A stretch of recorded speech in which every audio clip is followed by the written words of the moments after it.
You make your way through a dense and overgrown forest, dappled sunlight fighting its way through the leaves up above.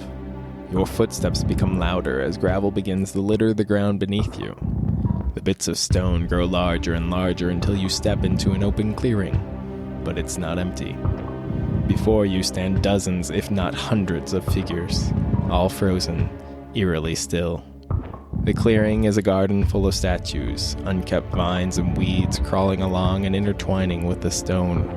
The statues are uncannily lifelike, but incredibly unnerving. Their bodies and faces locked in expressions of anguish and dread.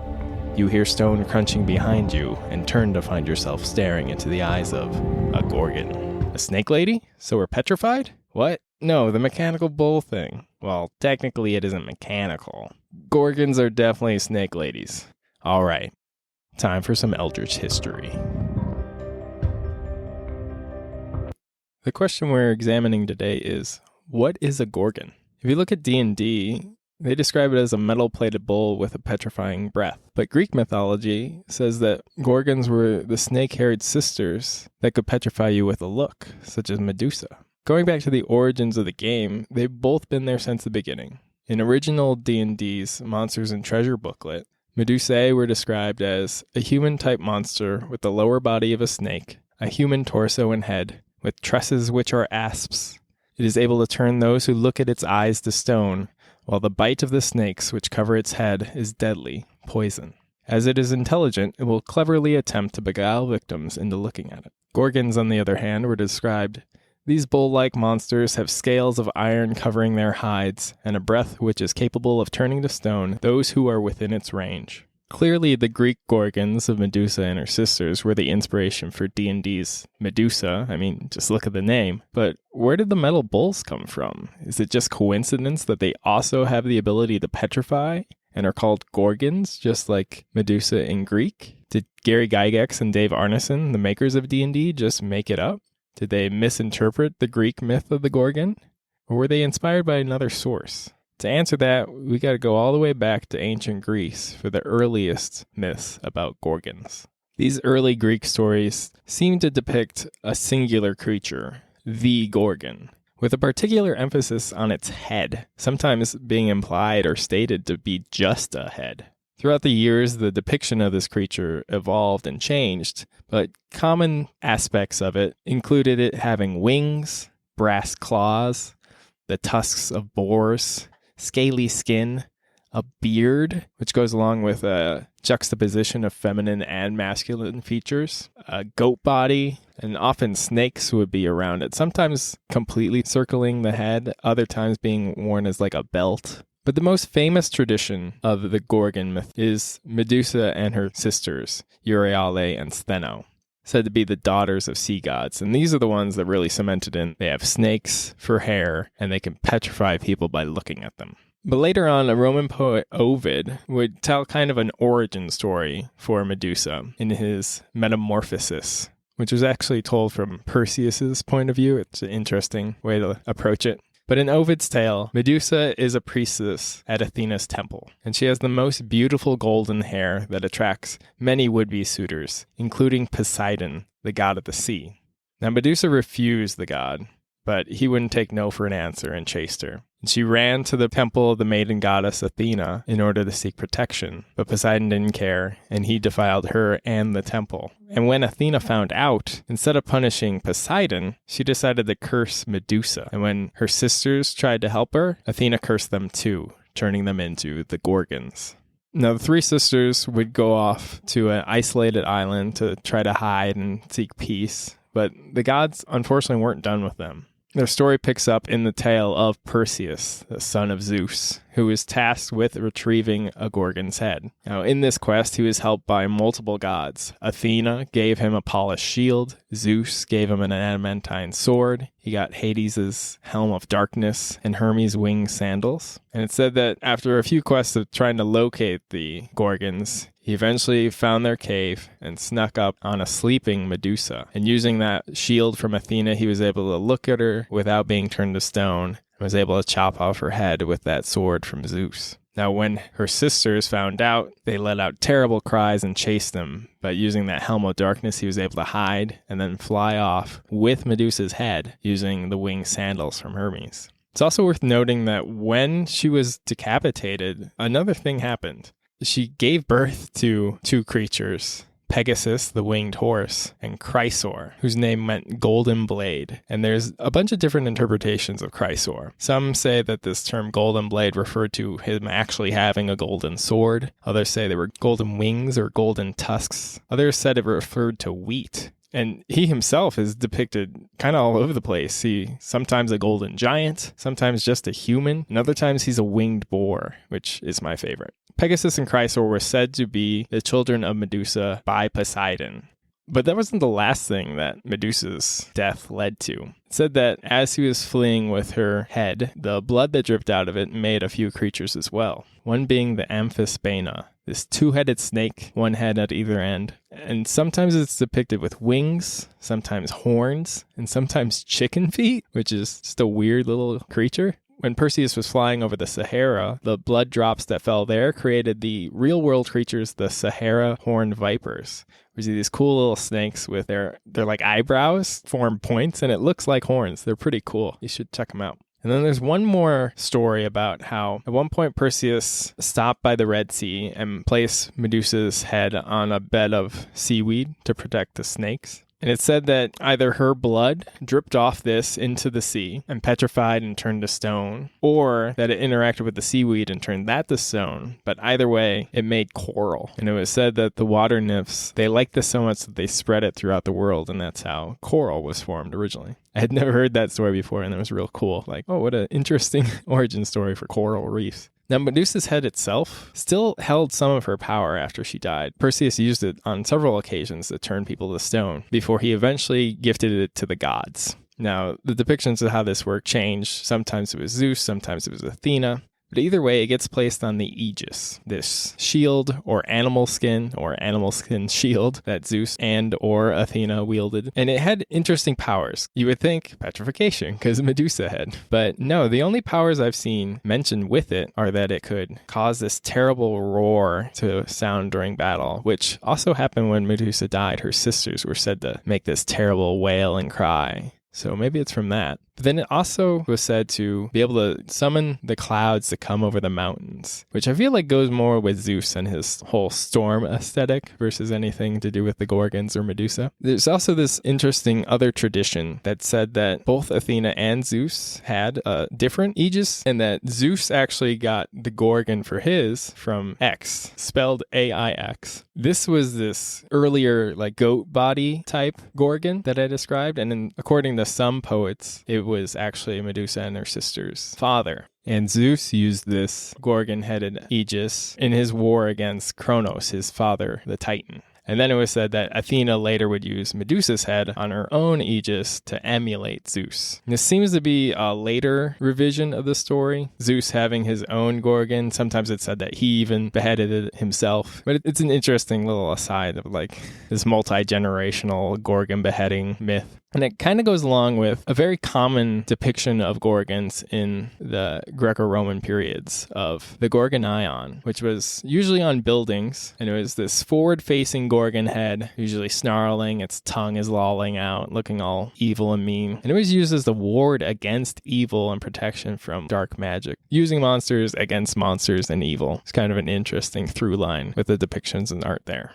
Again, clearly the Greek Gorgons of Medusa and her sisters were the inspiration for D&D's Medusa. But why they didn't call the creatures Gorgons like they were in Greek, I think there's two main reasons why. One, the myth of Medusa is just more popular than the term Gorgon. If you're familiar with the Greek myths, if you know Gorgon from them, you definitely know Medusa. And I think plenty of other people just know Medusa and not Gorgon. Going with the more recognizable name for the creature makes sense.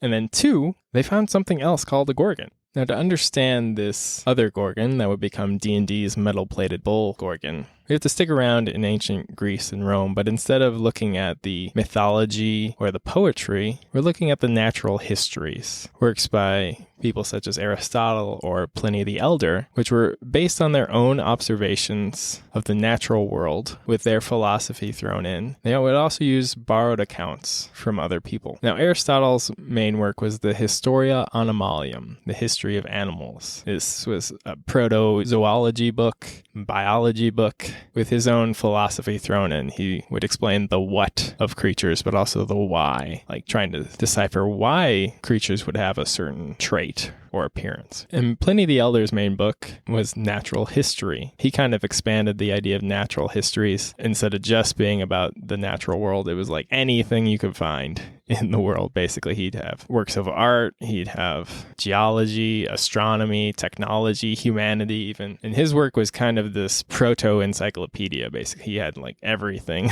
under the sun thrown in. And these types of works were the basis of a lot of knowledge and understanding for a long time. And up until medieval times, they would use them as inspiration for their bestiaries, which were compendiums of animals, but also with moral lessons thrown in. It would include the religious significance of a creature. And very importantly, they would include illustrations. And these are obviously the precursors to the Monster Manual and other bestiaries from RPGs. Now, it's worth noting that these natural histories and medieval bestiaries, although attempting to be, if not scientific, at least based in reality, they would often have creatures that aren't real or were completely misunderstood. A prime example from medieval bestiaries was the questing beast, often encountered in Arthurian legend. And it was described as a creature with the head and neck of a snake, the body of a leopard, with the haunches of a lion and the feet of a deer. They were describing a giraffe very badly. There's some great old art of this thing, but yeah, it was a giraffe. So this is where those borrowed accounts from other people came into play. It's an ancient game of telephone, basically. Like, how well can you describe a creature to somebody who hasn't seen it, and then throw in translations and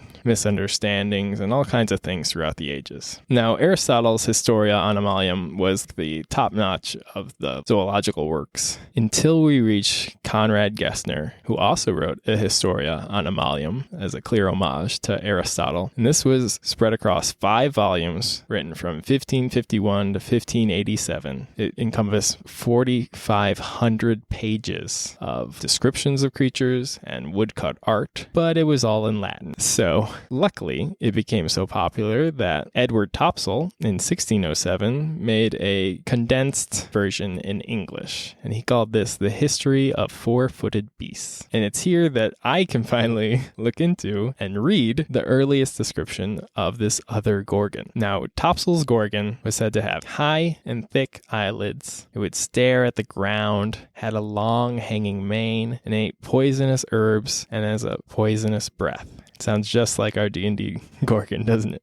Actually, and he mentions this. He says that the Greeks called it the Catoblepanta, or Catoblepos, which is also a creature we have in D&D, which is often depicted as having a buffalo body, a warthog head, a dinosaur neck and tail because they're long. It would have these bloodshot eyes with this deadly gaze and a heavy head, so it was hard for it to look up at you. And it could swing its tail at you and hit you with that. And it also said distinct to high heaven, just a terrible stench. Interestingly, the Catoblepos, and therefore Topsell's first description of the Gorgon, similar to the questing beast being a giraffe, are actually derived from the wildebeest. It's just bad descriptions of this shaggy bull thing, basically. I'm curious why Topsell, and potentially he's drawing this from an earlier work, not in English, that I can't read, but I'm curious why he decided to mainly call this a Gorgon instead of the Catoblepos. He seems to have to go out of his way to explain away the Greek Medusa connotations of that term. So, like, the only other thing I've seen about it is that it's the African version of the Gorgon. So I'm curious if it was just a regional difference or if at some point the terms got conflated and confused and they had to explain away in these later works, like why is it sometimes called a Catoblepos, why sometimes it's called a Gorgon.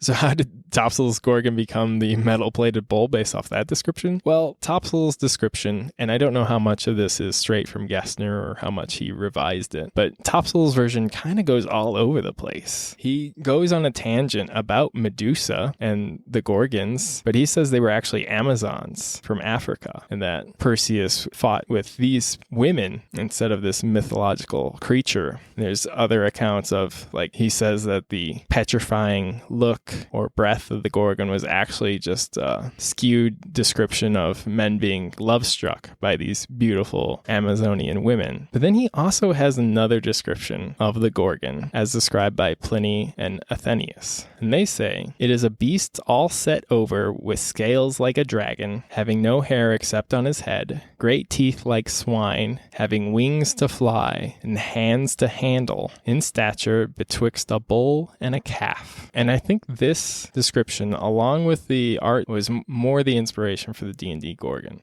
The art that goes along with Topsal's Gorgon is interesting too, because it seems to be a conflation of his multiple renditions of the Gorgon. It's got that heavy head facing down on the ground with that mane, but it also has scales and has this long, it's almost like a pig-like tail. It's all curly and it's got all hooves. So it's got the mane and the heavy head from the first description, the Catoblepas type one. But then it's got the scales from the later one, but it doesn't have the wings or the hands. I've seen later renditions in a similar style that do have the wings and the hands, which are creepy, but Topsal's didn't, which is interesting because the art that conflated the two seems to be what went on into later work. They took the art, they made a description that fit everything that you saw in that piece of art, which is how with D&D it gets to be this conflation of the two different types of Gorgon that he describes.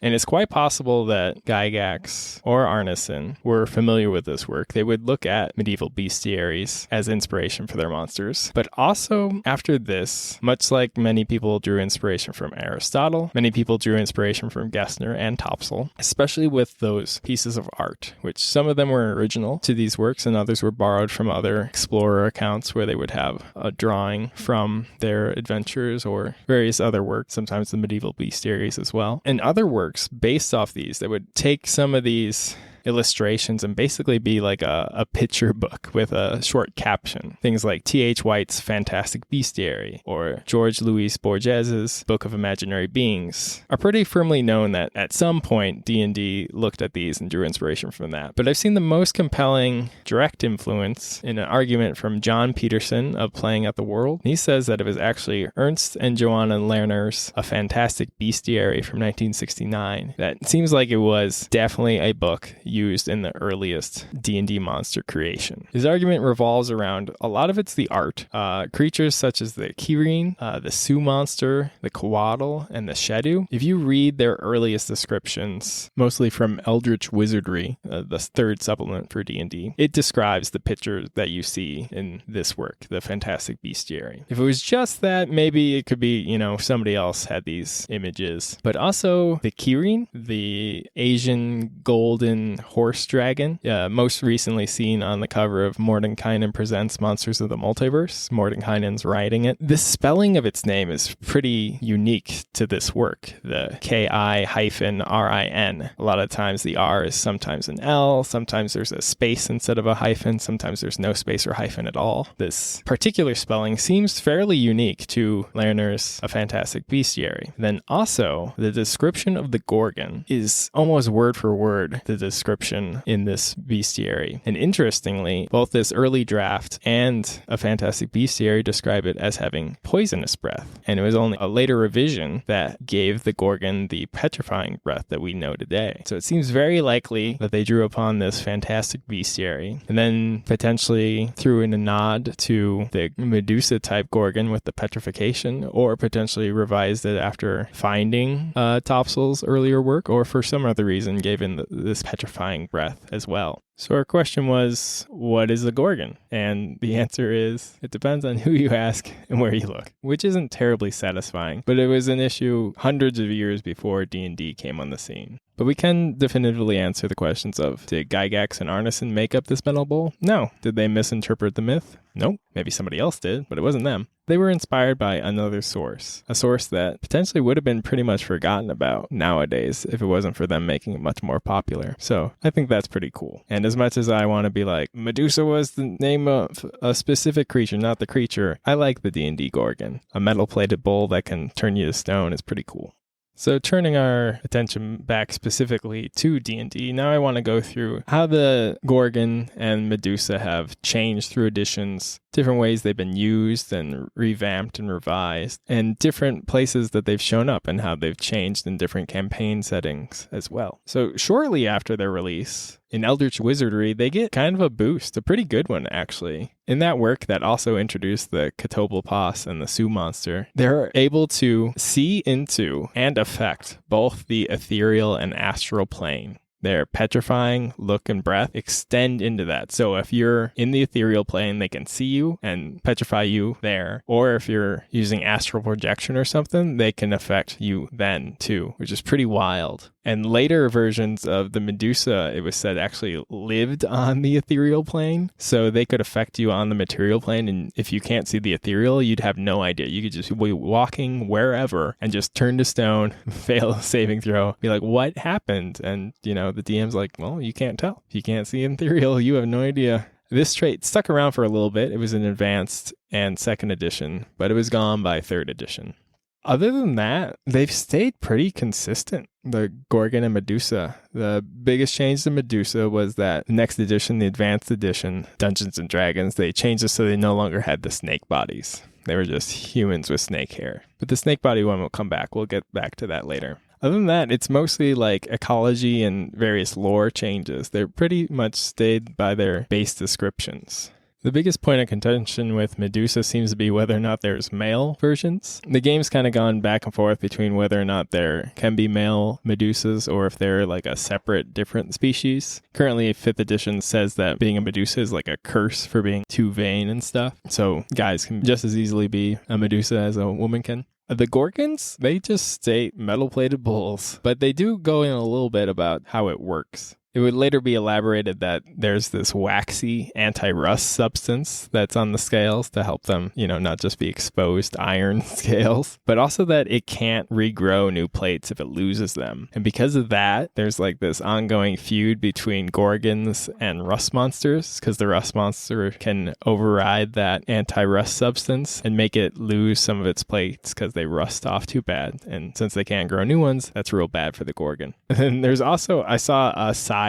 thing about the organ that its breath was kept in. It's said to have stayed working for a few hours after death so you could retrieve it, but some sources say that it slowly disperses this petrifying breath over time, so you can't even get close to it after you kill it because you might be petrified. And others say that it releases it all in this quick explosion, so kind of like a mephit where if you defeat it, it bursts out with whatever type of element it is. You could defeat the Gorgon and then boom, a big plume of this petrifying gas can envelop you so you could win the day and then all turn to stone around the corpse, which would be a wild end to an adventure. While the base creature has stayed remarkably similar, there have been quite a few variations over the years. One of the earliest of these was the Greater Medusa, which was bringing back that snake body version from the original D&D. Bigger, stronger, had more deadly poison. Basically a bigger Medusa. There's also the Shroud of Zahir, which is kind of represented a work between the Medusa and the Yuan-Ti, leaning into that snake aspect. They'd fight using 2 short swords that did poison and acid damage. And as I mentioned before, there's the male alternate species, and these were called the Madar. They were said to be really rare, like less than 1% chance of a Medusa giving birth to a Madar. This is a really terrible story of the Medusa and its children, that if it's a 1% chance of a Medusa and a Madar making another Madar, the other 99% were just normal humans, which as soon as they would see their mother, they'd be turned to stone. Which is absolutely terrible. I can't, like, I don't know how you think, like, yeah, let's write that in. There's a far better version where they can give birth to normal Medusa, and instead of having snakes right away, they have these little green nubs that eventually will grow into like baby snakes when they're like a toddler, which is far more adorable, and I like that story so much better. But going back to the Madar, they're described as having no hair, and instead of having the petrification, they could poison your mind by looking at you, so you'd suffer poison damage. And they had the ability to turn stone to flesh. This was kind of a workaround if the Medusa petrified someone they didn't want to, or adventurers made the Medusa look at itself in the mirror and petrify itself, the Madar could come in and, nope, you're good. And then when Madar were close to death, they had this unique ability where they could put their souls into stone. And if when in that stone they encountered a gem, their souls could be trapped in it, but they'd also be able to animate the matter around them. They could become basically a stone construct, or if they attach to an item, they could be a floating sword or something. Whatever this gem could latch onto, they could animate it and fly around and had agency still. There's a couple of Medusa, these were more like templates than fully fleshed out creatures, but there was the half-earth elemental Medusa who lived on the plane of earth, and basically they were a Medusa just made out of stone already. And then there were also the half-fiend Medusa, which lived on the abyss or the nine hells, so they'd have this more fiendish quality to them, which are cool templates, I think, to have. On the Gorgon side of things, I think these guys got some cooler, if frankly bizarre, variations. Starting with my favorite, definitely, the Gorgatar. This was a Minotaur-Gorgon hybrid, and when I first read it, I assumed, okay, it's a Minotaur that has these iron scales. Well, no, it's also got centaur thrown in there too, basically. So it's got the whole body of a Gorgon, the whole metal bull body. But where the head should be, that's where the Minotaur starts. So it's got the upper torso of the Minotaur, which is, it seems too much. And also has the weird, instead of just being half and half, it's got a whole bull going on there. It's got the head of a bull and the full body of a bull, but in between where the neck should normally be, it's a man torso. It just seems like, well, wait, bull, man, bull? Oh, okay, and all coated in metal. In case that wasn't enough, he was also the son of Baphomet, the demon lord, and he led the cult of the Labyrinth, which this guy sounds like he'd be so much fun to run. Similar to the Medusa, there's also a few templates that were applied to Gorgons, such as the Guardian Gorgon. Basically, a Gorgon by way of a night watchman or a security guard. They had spotlight eyes, blind sense, dark vision. They didn't need to sleep, and they had really keen senses. So I love the idea of going through a dungeon and it's dark, and then these spotlight eyes see you, and it's this metal bull that'll charge at you. There's also the Storm Gorgons, which were herded by Storm Titans, and they had their breath attack, instead of petrifying, was thunder and lightning damage, and it had a thunderous gore. It would run into you with its horns, and this explosion of sound would happen, which these guys sound pretty like a whole herd of thunder and lightning bulls. This is so cool to see. There's also one that makes sense, but it seems a bit odd to me, and it's the Gorgamera. So it's a chimera, but instead of the goat head and body, it has a Gorgon body, which is all right, I guess, but it also means that it has two different breath attacks. So it's got the dragon head and the Gorgon head breath attack, which that doesn't sound like it'd be fun to fight. Fire, petrify, fire. Plus, if it's metal plated, then it's going to be even harder to hit. So once again, it seems like overkill. Also similar to the Medusa myth, there's quite a few items associated with these creatures and uses for them and their body parts. Gorgons, their blood could be used in masonry to prevent ethereal and astral movement through the walls, which is pretty cool. It harkens back to that ethereal astral senses that they had. The blood could also be used for Gorgon plate mail, which protects drow from the sun, which seems weird that you have an iron-plated creature and you use its blood to make armor, and then somehow that protects the drow from the effects of sunlight? I don't quite get where that came from. But their scales could be used in ink for protection from petrification scrolls, which makes sense. And then they could also be used as scale mail that protected against petrification. That makes sense to me. Medusas, their blood could be used to reverse petrification, and some Medusa could just brew this potion themselves, and they'd use it to restore accidental victims, which I like. You don't have to kill me. I'll make you a potion to reverse somebody else's petrification if they're not a terrible Medusa. The venom of their snakes was also very poisonous, and it was revered by assassins as a potent poison. And then the heads of the snakes could also be used for potions of reptile control. It also said that this wasn't done a lot because once they were dead, the snakes stunk a lot. I mean, I guess rotting corpses, but other than that, it seems like a weird aside for that. Yeah, you can control snakes, but it's stinky. No, I think that's okay. I'll take that trade-off. The venom of the snakes and the eyes of the Medusa itself could also be used for a scroll of protection from petrification. And then the stone of the petrified victims could be a material component for spells to contact other planes. I'm thinking this is similar to the Gorgon blood for preventing ethereal and astral, that other plane association. It's kind of interesting. Like, we might be able to cure this person, but we could also just use their statue body to help us out. Could be an interesting choice to make. A major magical item associated with Medusa is the Deck of Many Things, because one of the cards is actually Euryale, Medusa's sister. The first Dungeon Master's Guide had the Deck of Many Things, and in that one, it specifically make you worse at saving throws against petrification. Its sense evolves so that you're worse at all saving throws, so it's always been a bad card to draw. But I like the very specific on brand in earlier editions, and they're like, well, maybe we'll make this more of a general, you'll always feel the effect of this instead of being very situational.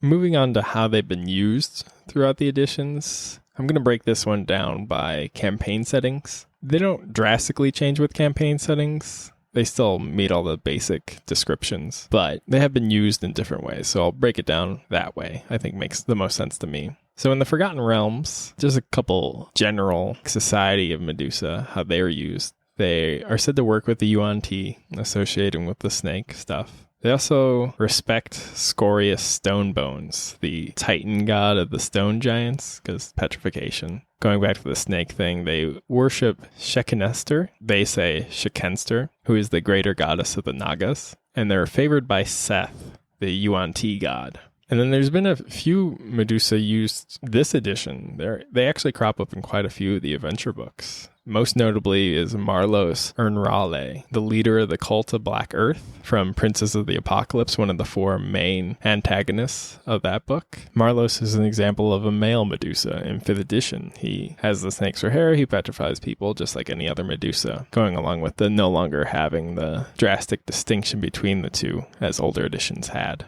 And then they've also shown up in Out of the Abyss, Tomb of Annihilation, Waterdeep Dungeon of the Mad Mage. But I think my favorite adventure with Medusa was in Dungeon Magazine number 40. And it was called Kamsa's Folly. And this adventure has this wild backstory. It's like a couple pages of backstory of how this adventure was all set up, about how this ruler used this greater Medusa statuette that he got by praying to an Egyptian god, Set, is pretty wild. And the use of Medusas in it is wild too. So there's this greater Medusa, Echidna, and she mates with a Madar named Stheno, and they have a son named Battus, another Madar. Then Stheno eventually becomes a Glyptar, and his gem inhabits a net flying around.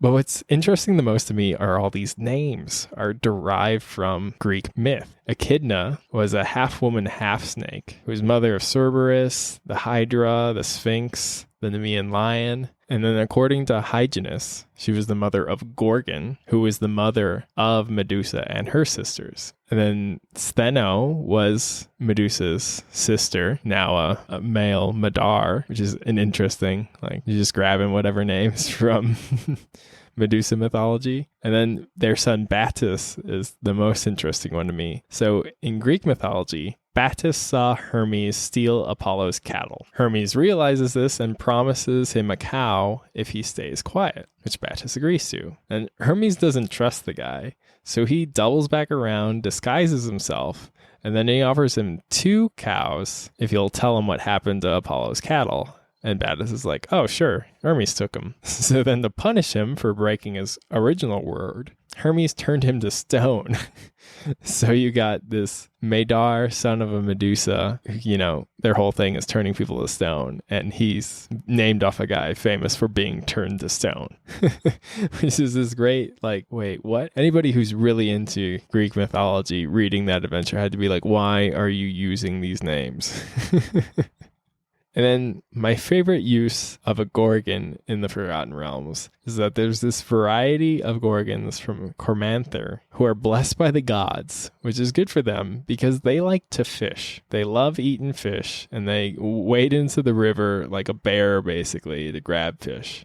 But sometimes they'd fall into a deep spot, and instead of drowning, because they're metal-plated bowls, they would turn to stone. That was the blessing from the god. They turned to stone if they fell into the river. But if they're ever fished out of the river and dried in the sun, they turn back to normal. They're fine. They're perfectly cool. So you can encounter the statue of a bull in the river, fish it out, and then this metal-plated creature that can petrify you just springs up, and you're like, what? It's a fun little side story there. I like that a lot. Both Medusa and Gorgons are used quite a bit in the Eberron campaign setting. In fact, the Gorgon is the heraldic beast of House Cannith, one of the major important dragon mark houses of the setting. They're the ones who made the Warforged and the Lightning Rail. And Sterin de Cannith, the last patriarch of the house, was nicknamed the Gorgon. But he and his son perished in the day of mourning, which kind of sparked this whole thing with their house, where who's the rightful ruler and stuff like that ever since then.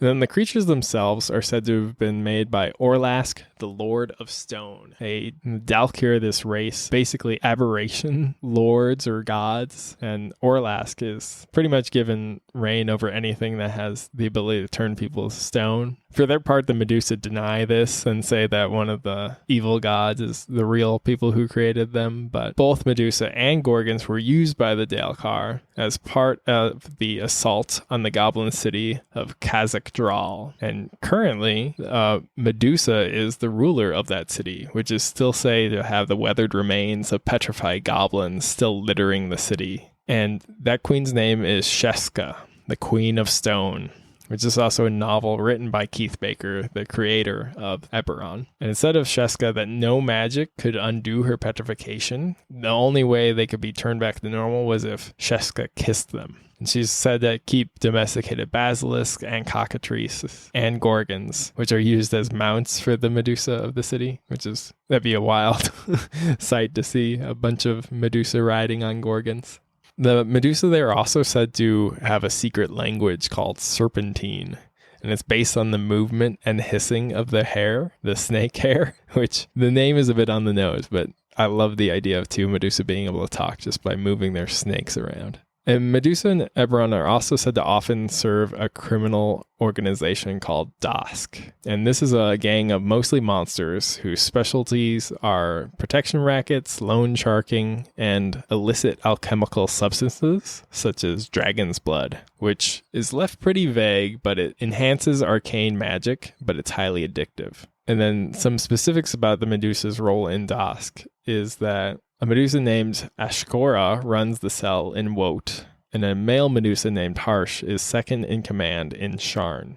They're also said to help run Six Stones, which is this gambling game where 7 people are locked in with a cockatrice, and the last one not turn the stone wins some of the prize money, which that'd be a fun adventure for your party to go on, having to break up or potentially take part in one of these gambling rings. I didn't see much in the Dragonlance setting for Medusas or Gorgons. None for Gorgons, actually. But there is a novel called The Medusa Plague by Mary Kirchhoff. And this plague doesn't seem to be directly related to Medusa, but you'll see why it's named after her when you hear the description. Once you contract this plague, on the first day you get chills and a fever. Okay, pretty normal.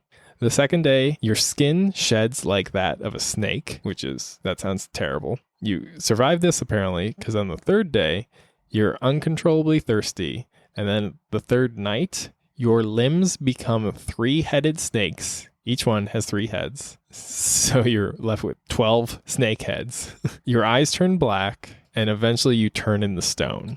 Which, there you go, snakes and petrification. That's why it's called the Medusa Plague.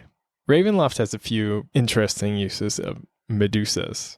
There's one pretty recently from Van Richten's Guide to Ravenloft, and there's the Death's Head creature, these floating undead heads, and there's a Medusa variant, which still has some petrification abilities. And this is said to specifically be able to be called upon by the Dullahan, which is like a headless horseman, which is cool as is, but it's also a reference to some of the second edition works in which the Headless Horseman itself was a Dark Lord of the Winding Road, and he specifically had these undead that he could summon, the first to follow, which were just the reanimated heads of the horseman's victims. So basically the Death's Head, just the floating zombie heads. But then he also had the last to follow, which were specifically reanimated heads of Medusa and Medar. Now, interestingly, the Medusa could only paralyze instead of petrify, and then the snakes could bite, which is fun. Little undead snakes coming off this undead head biting you. And then, oddly, the Medar heads could recast spells back at you if you cast them at the Headless Horseman, which is cool, but just also like, what does that have to do with Medar at all? And then Ravenloft actually had a Medusa Dark Lord. Her name was Althea, and she was the Dark Lord of Demise, this small island domain that was mostly jungle, but it also had a vast labyrinth filled with the petrified victims of Althea.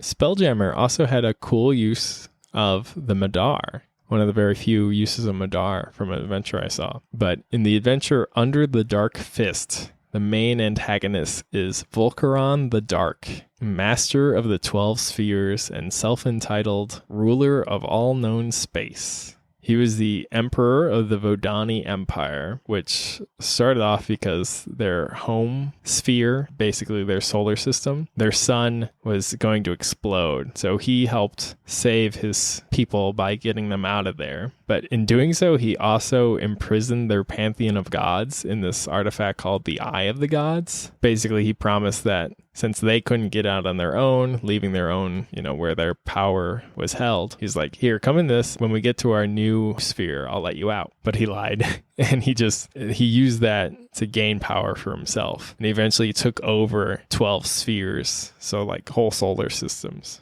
And he used that by having an army of engineered lycanthropes. Quite a bold choice. And then the adventure is all about the War of the Spheres. So he's already got 12 different spheres of influence. And again, they're like solar systems. But then he sets his sights on Kryn Space, which is home to Dragonlance, Realm Space, which is the Forgotten Realms, and Grey Space, as in Greyhawk. So he's so full of himself, he's gonna take on all three of these and get himself 3 more spheres. The adventures are obviously designed to stop this guy. But he's also interesting because he is a Medar, but he somehow also has the petrifying gaze of a Medusa, which he keeps it secret, so it wouldn't be known. So you could be fighting this guy and then, roll a saving throw. Oh, you're petrified. Wait, what? No. Huh? So it's kind of cool, keep that in your back pocket and use it against your players, because this adventure sounds pretty wild and fun. And then recently, in Critical Role, they included a Gorgon, the Miskith Gorgon. It was mutated by the weird stuff happening in Blightshore. And this Gorgon had all these barbs on it, and it was poisonous if it touched you, and its jaw was like this scoop.